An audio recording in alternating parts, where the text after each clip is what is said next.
everybody. Welcome to the podcast. We're so excited today. We are having a fun special podcast where we are talking about Batman Mask of the Phantasm. This is kind of in honor of Shazam coming up because I'm so excited about that.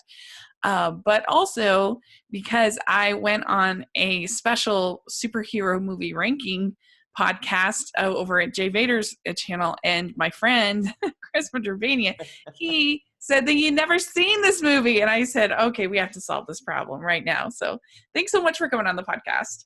I'm so excited to be here, and I'm glad you did this podcast because I obviously have this gap, and I got to go fill that gap, and I'm so excited. Because I knew you're the biggest Batman fan and Superman fan that could exist, and I was like, you've got to see this movie. It's so good. So, yeah. Yeah, I'm ashamed that I missed it, but I think it was just my childhood. Like, I watched Batman the animated series, but for some reason, I think I was in a frame of mind as a kid that Batman as an animated movie I wasn't interested in. I wanted Michael Keaton's Batman or whatever other Batman, and so I was too good for it or something. But now that I've grown up and matured, I was excited to finally go back and correct this mistake and watch Batman Mask of the Phantasm. Yeah, I think a lot of people think that just because it's animated that it's going to be kind of silly, or it's not going to, or maybe they kind of lump it in with some of those bad Batman movies from the 90s. I don't know. Came out the Schumacher ones. But it's my favorite Batman movie, really kind of by far. I think. Oh, yeah. The thing that I think it, and we'll talk more about this, but the thing that makes me like it the best is I think it's the one that fleshes out Bruce Wayne's character the best. And maybe it's a little bit unfair because we have sort of the whole animated series to also sort of flesh out his character. Whereas I feel like so many of the other movies, they kind of lean on the villains, even the bad ones. To me, most Batman movies are about the villains. And I'm not a villain person. I don't really respond to villains. I don't get excited about them. I'm a hero gal. And so that's why I've always liked Marvel movies better because, I don't know, I just like heroes better than villains. And so I think, but this is the one to me that got that the most right. Yeah. Of just really making him feel like a real person that you could relate to, and not just some blank face. Oh, I totally agree. And it was interesting how it approached it too, like just telling this story with these flashbacks. And it was nice that it is sort of a Batman origin story, but without the 100th time of us seeing his parents die. Yes. And this picked a different point of his origin story to focus the story. Instead of, his parents died, he goes and trains from Ra's al Ghul, because in Batman the Animated Series, we see he did train with Ra's al Ghul and all that stuff. So instead of putting the focus right there, this was after that training time. This was after his parents are dead. This is him, probably college age. It's kind of my interpretation, young adult, still fresh in the pain, but at the real critical decision point of his life. And he had this plan, and he knew what he was going to do, and then love interrupts that plan. And so it was really kind of interesting to see what he faced at that decision point of his life, and perhaps how Andrea probably saved him from going into total darkness. Mm-hmm. And I think that's a plot, I guess, in superhero movies that I always respond well to, because you got it in kind of Spider-Man 2. You have that sort of idea of like, what is he willing to give up to save these people, to be a hero? Same thing with Superman 2. You have that is he willing to give up his love for these people that he doesn't even necessarily even like. And it's interesting because I was thinking about it watching it today, and one of the things I don't like about Man of Steel is I don't like the way that it goes back and forth. I think it would be a lot more satisfying if it was a traditional narrative in that movie. And I was thinking about it here, and I'm like, why does it work for me here and it didn't work for me there? And I know you love Man of Steel, but I don't know. It's just an interesting thing to me because I don't know. I just feel like you get these short little sort of bursts into his past, and I feel like it does a better job of kind of building this character of this person. Yeah. And it, I don't know, it just, maybe it's just because I don't like a lot of those flashbacks. I don't know. It was just an interesting thought, and I don't know if I necessarily have an answer for it.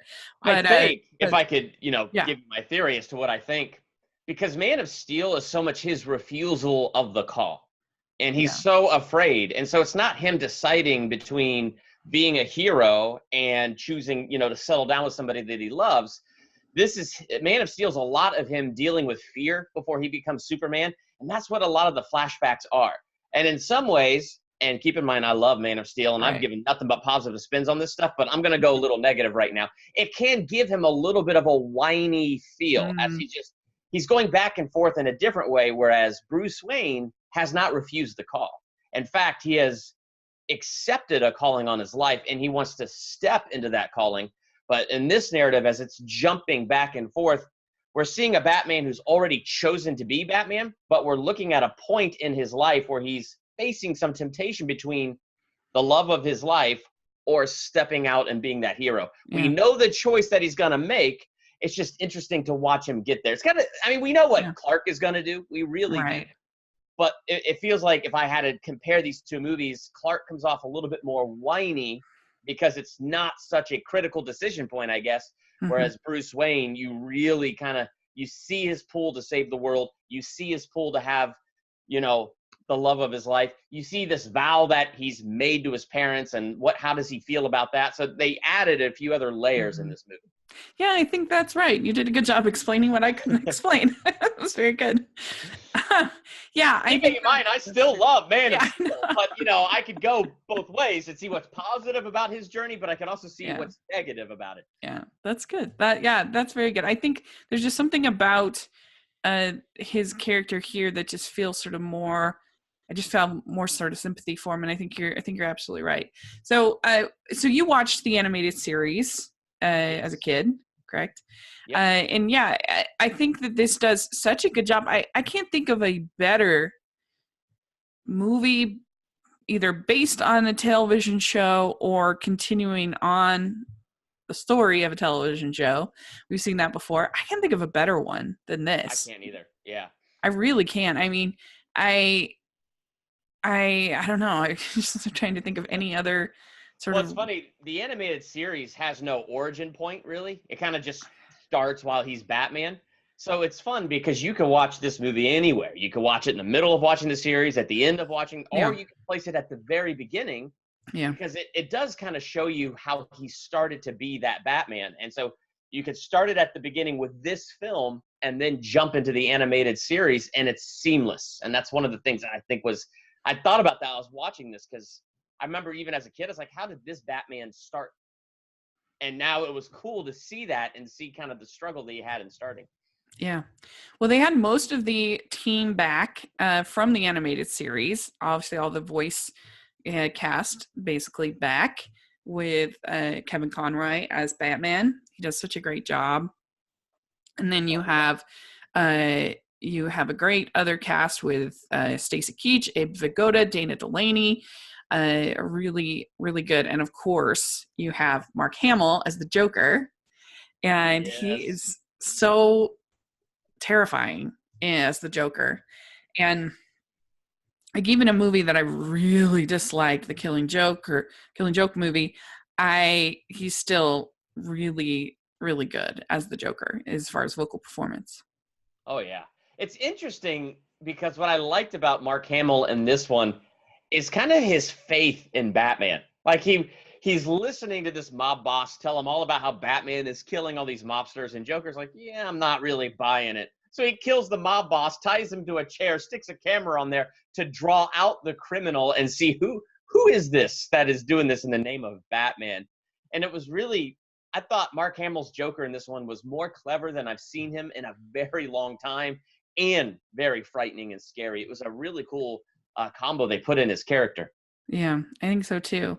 And yeah, they got you have Paul Dini that was and you have Bruce Timms, who are all kind of back in, who are creators of the series that doing the, well, screenplay and Bruce Timm directing, Eric Radomski also, and Alan Burnett. Anyway, you got a bunch of the people that were key in the animated series back.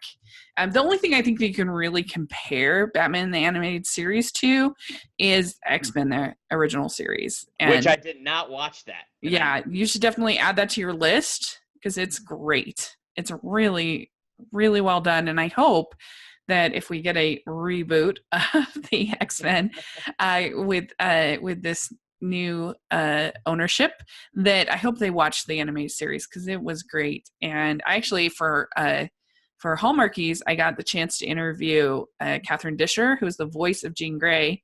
And cool. I got to interview her 3 times. So that was because she's on a show on Hallmark. And that was really, really cool. That is so awesome. Yeah. That's like a double joy. It's a Hallmark actress and Jean Grey. So that's just awesome. It was really, really cool. And it's sad that this movie failed at the box office. I'm not sure why. I think it wasn't really marketed that well.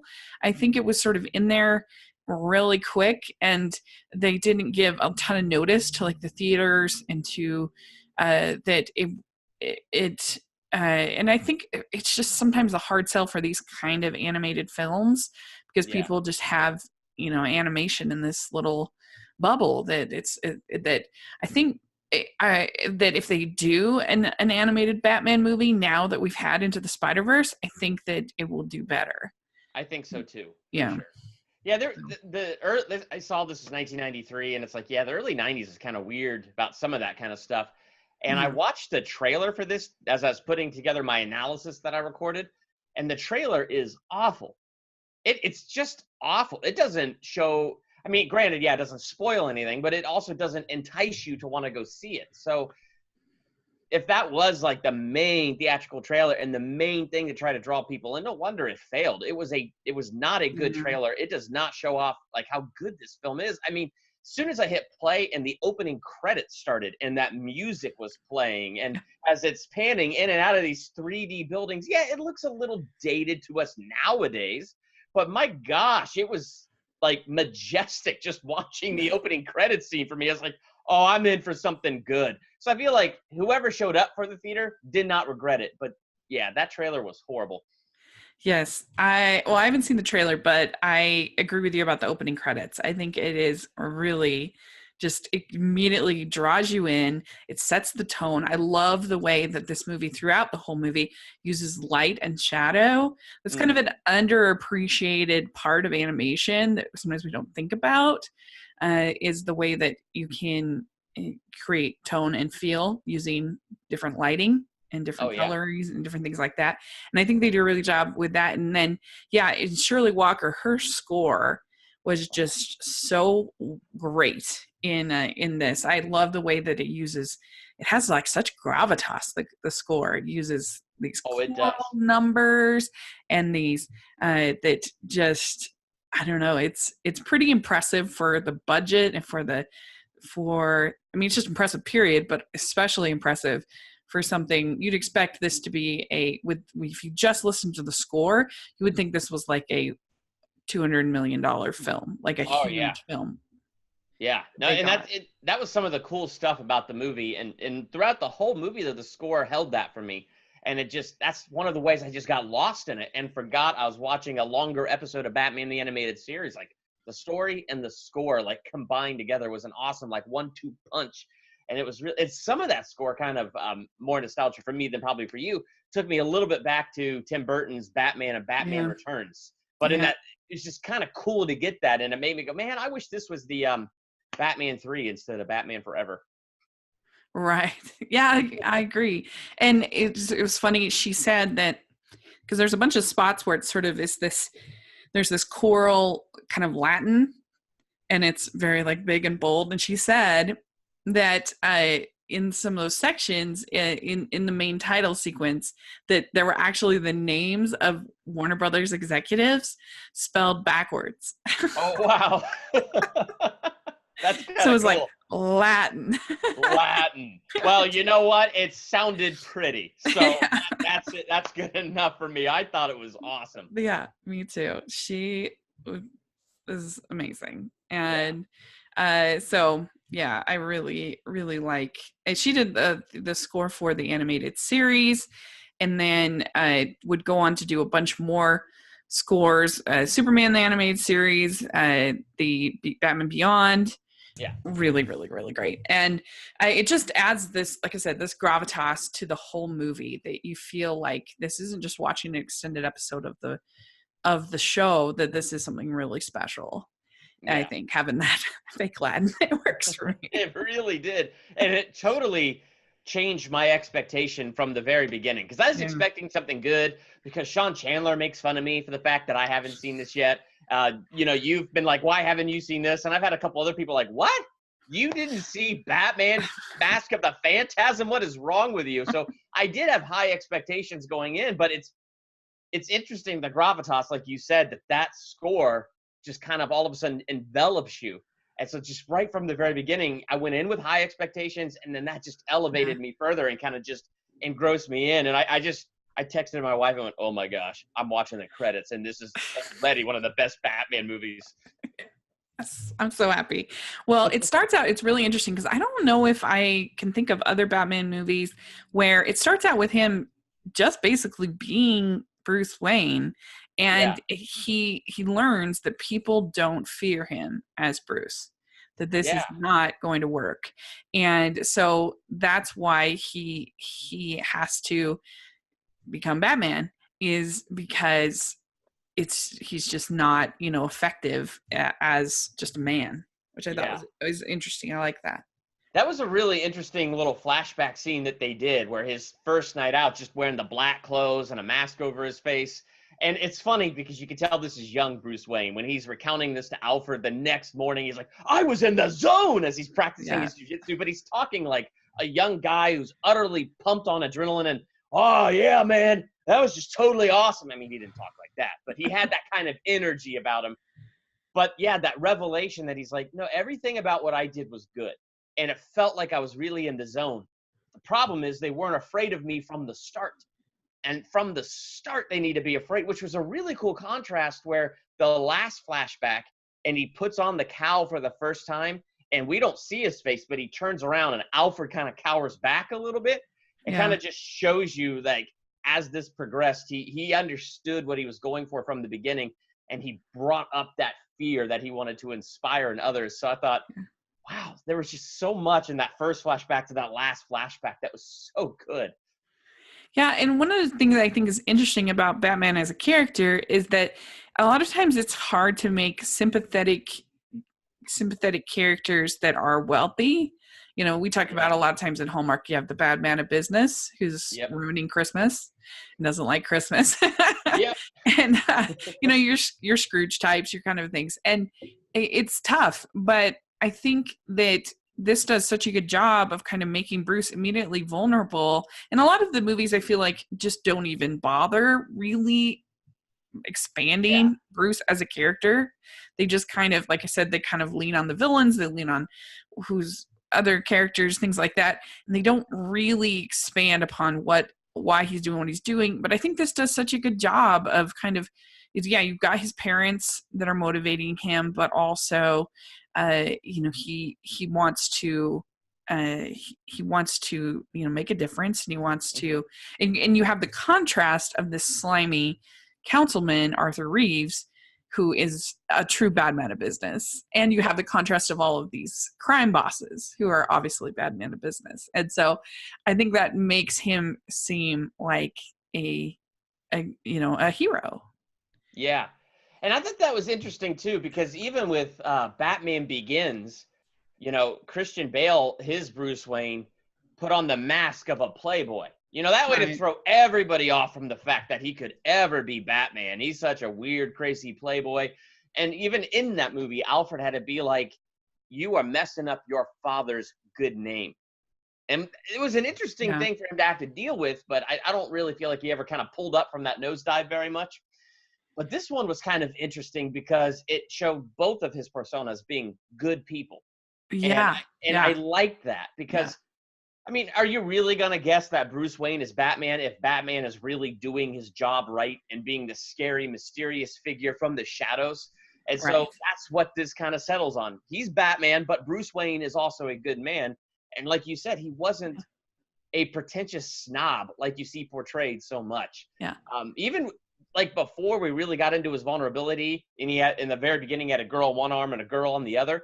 There was still something about him that was just likable, and Yeah. they did a very good job of making you like Bruce Wayne. And he's kind of shy, I would say, in this one.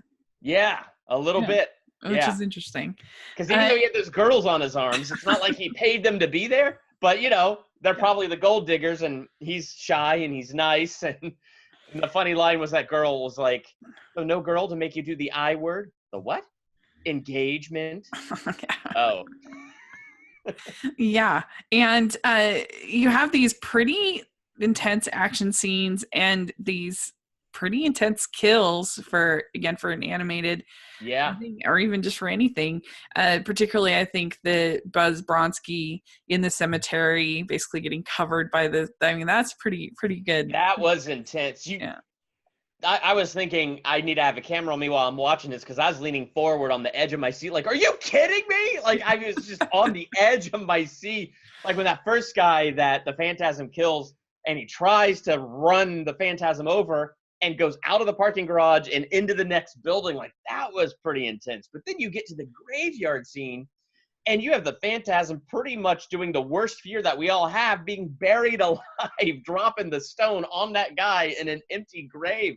And it's part of what took me out of Batman the Animated Series world and made me forget I was watching an animated movie and brought me into the world of Gotham and Batman. Yeah.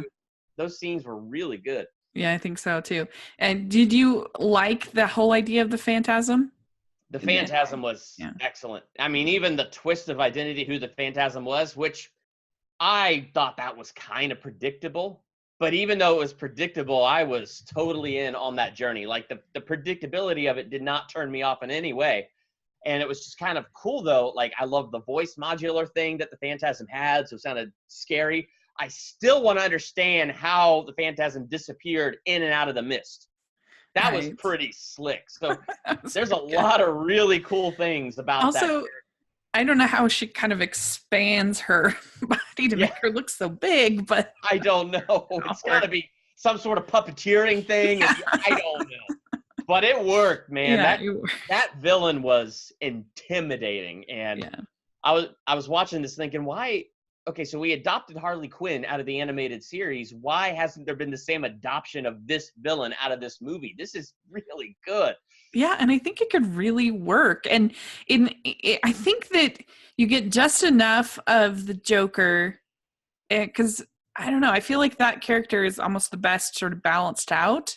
Yeah. But a lot of times when they balance it out, it's just like, oh, we're in Hong Kong, and whereas I think it's that this is so, like, this is a good balancer. I mean, this is a really intimidating, really scary, kind of character, and so, yeah, I think I love the way that they animate the action in this movie. Yep. I think it's really fast, it's really quick, and I think that especially when there's any kind of driving type action scene, it's just, I love the way it kind of reminds me of the movie Akira, which is an anime film where everything is very fast and very, and you see sort of when someone's driving, you see the lines that are moving, and you kind of feel like you're in a tunnel with Nice. the character. And I wouldn't be surprised if they were sort of inspired by Akira a little bit.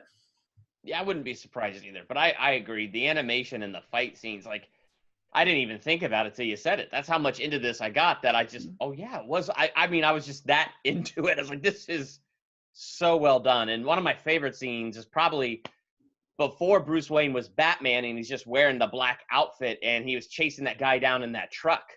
That was a really, really like great car chase scene. And I really enjoyed that. That was really good. Yeah. And we get early on that Bruce says, or Batman says, that it's got to be one way or the other. And so Yeah. that's kind of the theme of this whole movie, is that like we talked about, he has to decide what he's going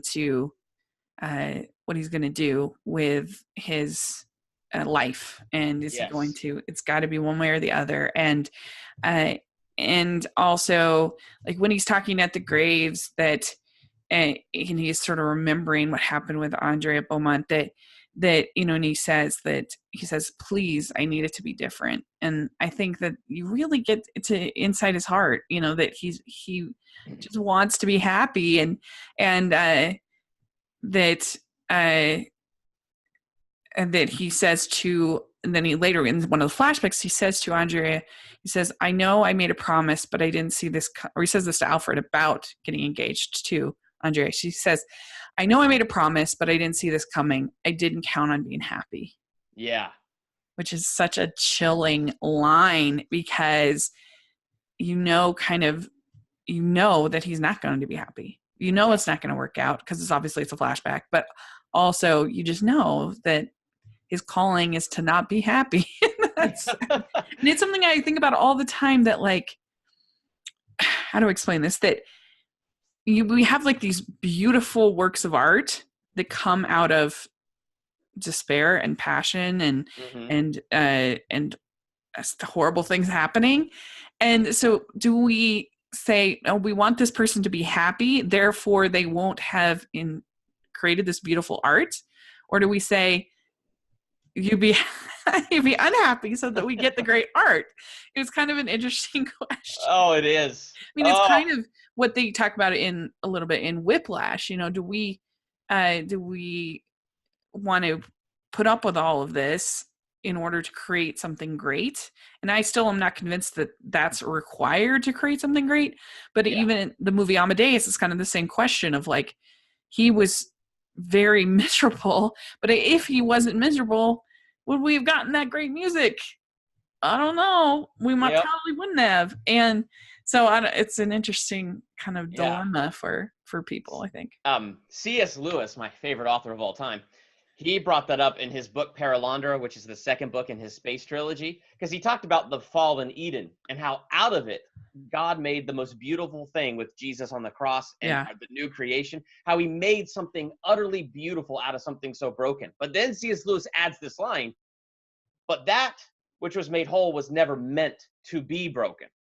So in other words, there was something beautiful intent right there at the beginning, and we missed that. But even though we missed it, out of the brokenness and out of the ashes, something beautiful still came regardless. And so that's like this incredibly beautiful sentiment. And I kind of thought about that when I was watching Bruce Wayne, because I felt horrible for him the whole way through in all those flashbacks, because I've never, ever seen a Bruce Wayne that unbelievably happy. Right. And like you said, knowing what's coming, like we don't know how he's going to lose her. We just know he is. We don't know what's going to change things, but it will change and he will be Batman. But it's just like, oh my gosh, dude, I just want you to be that happy. And that line that you talked about where he's crying at his family's tombstone and he's just saying, I didn't count on being happy. It just shows you how broken of an individual he was, that he expected that never again would he experience happiness or joy. And now all of a sudden, love interrupts his plans. And he's found a happiness that he never thought he would have. And I feel like in a way, that was also his redemption, because even though he was hurt worse a little bit later, I feel like there was remnants of that happiness that kept him from going into the darker shadows of Batman and kept him on that justice side instead of that vengeance side. That's just a theory that I have, but I was thinking about that while I was watching that. Well, and maybe it's sort of similar to what you have in Inside Out, that the joy at the beginning of the movie, she believes that happiness is fun.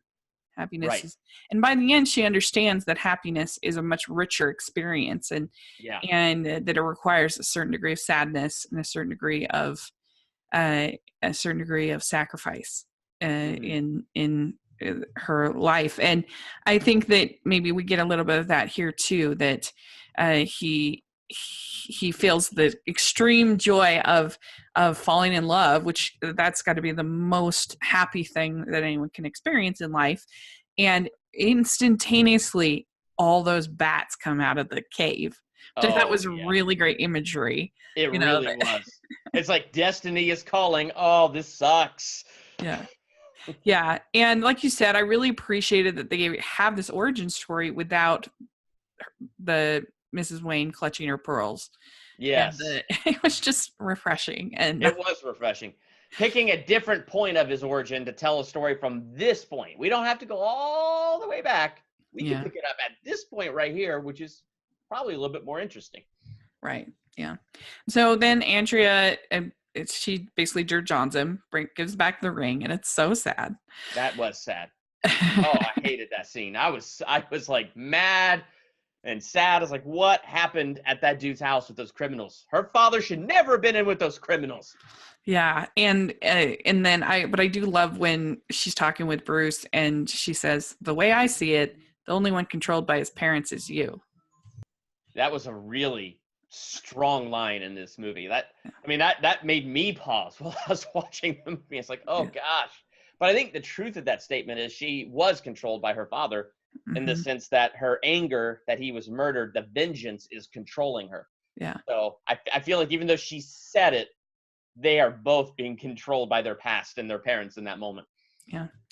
Yeah. And it's so tricky because those people that have passed on can become whatever you want them to become. Yeah. They're perfect basically in your memory, Yep. especially as if you lost them as a child. I Oh mean, yeah. get it. So they can become this thing that you can never live up to. And we have some really, there's all these different mobsters that you see. There's this guy Valestro, and then that, like you said, the the Joker leaves him with this exaggerated smile, and this, I mean, that whole scene Oh was man. That amazing. was good. It That was was so really, but that was cool because it again gets into how smart the Joker is, and the Phantasm shows up. There's his victim already dead, and a camera, and the Joker like, "Hey, you're not Batman." It's like one of those chilling little yeah. moments. It's like, wow. I also like how they, for some reason, I like the fact they used the blue suit for this as opposed to the black suit that you see in a lot of Batmans. I don't know, there's Yeah, just something about it that kind of makes me feel like he's more sort of innocent and just more, I don't know, I like it. they definitely made this Batman feel a little bit more innocent than other Batmans we've Yeah. seen, and I think the blue suit definitely helps. But I think the thing that really helps is just getting to see this good guy Bruce Wayne. And so when Yeah. you flesh out Bruce Wayne and then you have him as Batman, it seems to flesh out Batman a ton more because you understand why he's not killing people. You Yeah. understand why he's not descending into that level. Not just that he doesn't want, he just can't. Like he set that up and he can't do it. He will not descend to that level, which was a really cool plot line where people couldn't distinguish the Phantasm and Batman starts taking the heat for this guy's crimes or this girl's crimes, and here's Batman utterly innocent. Right. So it's kind of interesting to dive into it that way. Yeah. Yeah. When Batman is fighting those kind of the police thugs, for lack of a better word, when then finally Andrea picks him up Yeah, in that alleyway, I think that you can tell that that's really hard for him. Like he has a hard time sort of subverting authority yeah, in that way. Like he wants to believe in these people, and he wants to believe in the authorities and everything. Uh, and you could just tell he's obviously also conflicted by seeing Andrea again yes, after all that time.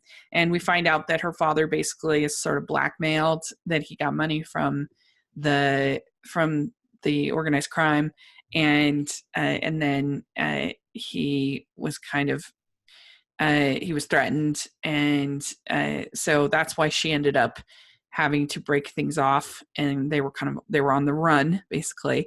And then she went back to try to avenge each one of these mob bosses that had yeah, put him there, and including this guy Arthur Reeves, who is this councilman who you find out that he turned to the mob when he was running out of money for his campaign. yeah, And so, yeah. and That was a good scene. I love the Joker with this Arthur Reeves guy, and he's there, and you just see him in the you don't even see the Joker, but you just hear tusk tusk tusk. I think Yes. that's really good. So speaking of the Joker and his involvement in that scene, it was cool to get a Joker origin story without a Joker origin story. Yeah. Like, we saw him before he was the Joker. Right. And we saw his involvement in this, which is cool because it gives Andrea this focal point for her vengeance, which gives the Joker a larger role in the story. But it was also nice because I think he was the assassin that actually carried out killing her father. But what we never see is the transformation from that dude to the Joker. So that gets to remain the mystery. What really broke him and made him this insane that he is the Joker, that keeps the character mysterious while also giving us a look at him before he was the Joker. And that was freaky when Bruce Wayne found that picture and he recognized the Joker and grabbed the red color pencil and drew the Joker's mouth, and then you hear the Joker's laugh. That was fantastic. Yeah. That was really good. That was really, and you got Arthur Reeves in the hospital, just like laughing like a crazy person. Oh, that like was that was really good too. I like that. That was really good. And they're talking about the masked, the Phantasm, and they say he looks like the ghost of Christmas Future. Which I appreciate. That was a really good little line there. Yeah. And so yeah, he's kind of laughing hysterically. And I liked the fact that you had there's a shot with the Joker and it's kind of looking down on him, and you see him like, and they have the almost exact same shot of Arthur doing the almost exact same thing, which I thought was really, really cool. Yeah, that was cool. That was really cool. Mm-hmm. Yeah, we get to reveal that the mask, that the Phantasm is Andrea, and that what she is doing, and she says to her father, "Look what they did to us. They had to pay." And he says, "But Andy, what will vengeance solve?" And so I think we really see that vengeance didn't solve a darn thing for this girl. No. So that was a really interesting look, because I think Bruce was hurt really bad by the death of his parents, finally found happiness, was hurt really bad by her leaving. Finding out that her leaving was because of these mobsters could have given Bruce the exact same motivation for vengeance as her, because they both lost their married life together. They both lost what could have been because of these stupid mobsters. But what we really see is she gave herself over to that vengeance, and he always found a way to rise above. And what I thought was interesting, and I said this in my analysis, you really see that Bruce Wayne in the middle of this movie, not even in the flashbacks, when they got together again, they were making out in his room again and all of that stuff. What you really saw was, because he wasn't descended to that level of vengeance, he could have put Batman aside once this mission was done, and accepted happiness, but not her, because vengeance had so consumed her that she couldn't even receive the happiness and the joy that was like literally right in front of her face right there. She could not stop. And so because of that, we have that thing of her alone in all black at the very end of the movie with that veil over her face alone. So vengeance only hurt Bruce and her. Yeah, I think that vengeance and probably bitterness, I would say, like being unwilling to forgive, being unwilling, that kind of are the same thing. It's kind of a flip side of envy. And the reason why I say envy is such a deadly sin, one of the 7 deadly sins, is because it's unquestionable. You cannot ever, you'll just find new things to be envious. There's no, and most of the time you're comparing your worst to their best. Yeah. And there's nothing that other person can do about it. And there's nothing that, even if you have what they have, and same thing with vengeance, even if you get supposedly that vengeance, it's not, it's never gonna fill that. It's just an that vengeance comes out of that bitterness. So unless you solve the bitterness, you will always be thirsty and it will never be quenched. And so that's an interesting line that I did not say in my analysis. But we get this really long sort of segment towards the end with this fight between the Joker and Batman in this, like abandoned amusement park factory kind of thing. And there's a lot of really good lines in there. There's a lot of really fun action, really great animation. They finds out basically that the whole building is wired to explode. And so, everything kind of does explode, and it's a really good action scene. But I think the real heart of the movie is this conversation between Bruce and Alfred at the after all this has happened, and Alfred says, "Vengeance blackens the soul, Bruce. I've always feared that you would become that which you fought against. You walk the edge of that abyss every night, but you haven't fallen in, and I thank heaven for that." And I Yeah. think that's a real theme of the movie, is walking this line between between good and evil, between what you are fighting against and what you and becoming that person. And so I don't know. I think that says it all in that one I think statement. so. And I feel like not only does that capture the heart of this movie, but it captures the heart of the Batman character. Yeah. Because the biggest grievance I had in Batman versus Superman, because I liked Affleck's performance, but Mm-hmm. what I didn't like was that Batman being a killer. I mean, he just killed random henchmen like it was absolutely nothing. Right. And every time that happened, I winced because, and I hadn't even seen this movie, but the way this movie worded it, that was the heart of it. If Batman kills, he is the criminal he's fighting against.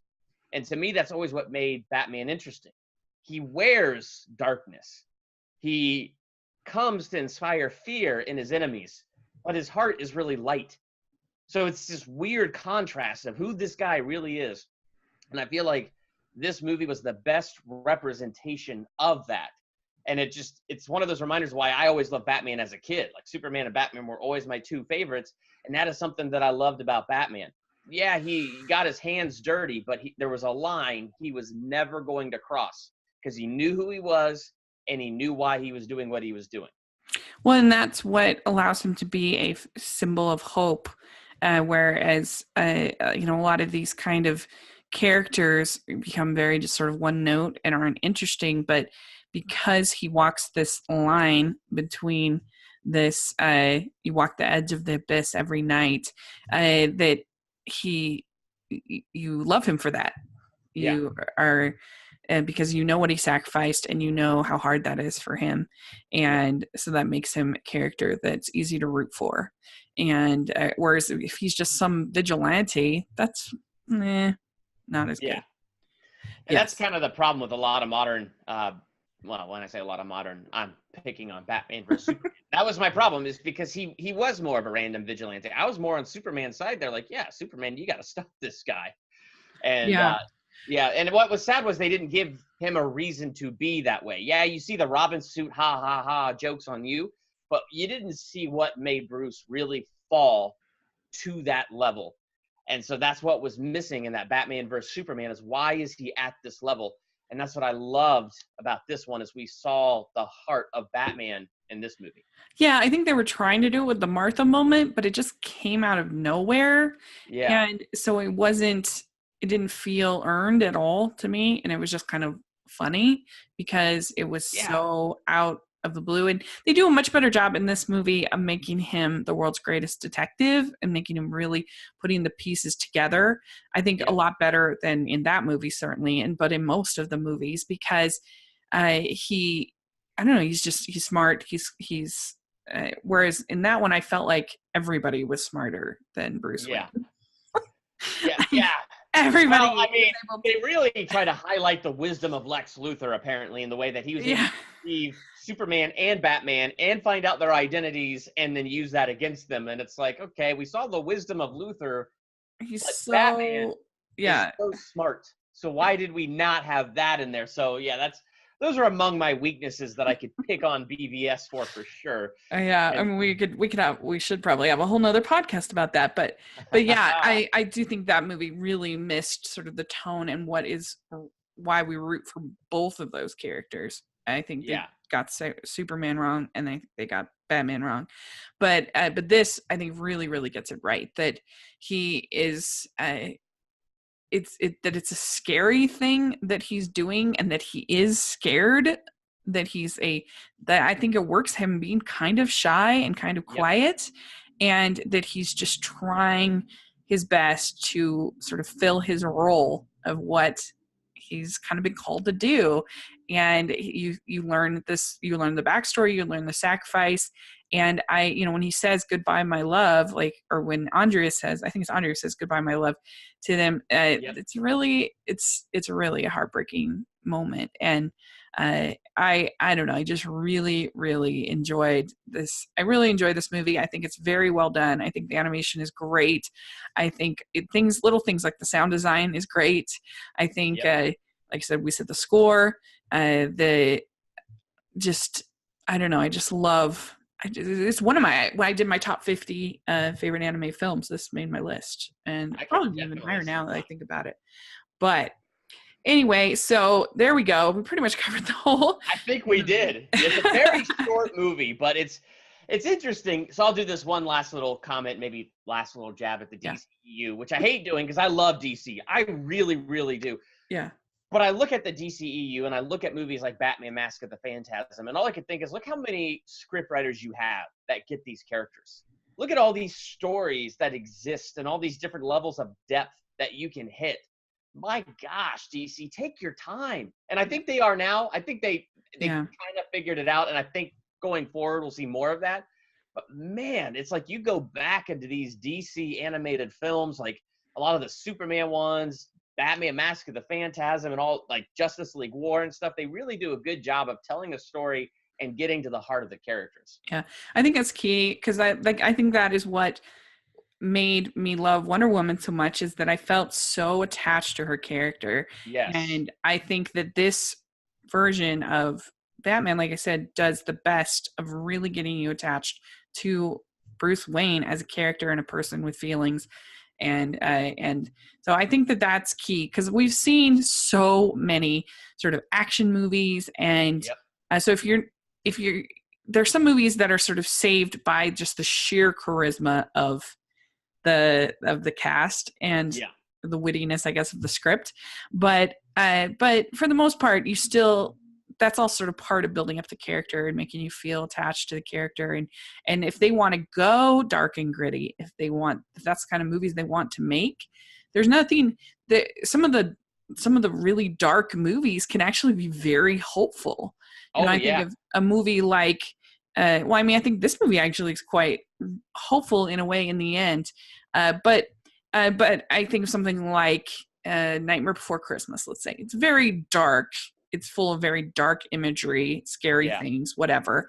But it's a very hopeful movie about somebody trying to do something better, trying to, and obviously it's different genre, but I don't know. I just think the whole idea that, oh, just because it's dark means it can't make you attached to the characters and make it feel hopeful, I think is wrong. I think I that you agree. can absolutely, and I mean that's just the aesthetic that they're going for. But then make it something that I think a lot of the X-Men movies, the good ones, do a good job of kind of having a little bit of a darker feel while making you feel for those characters and make you feel hopeful. So Oh, I totally it's an agree. interesting thing.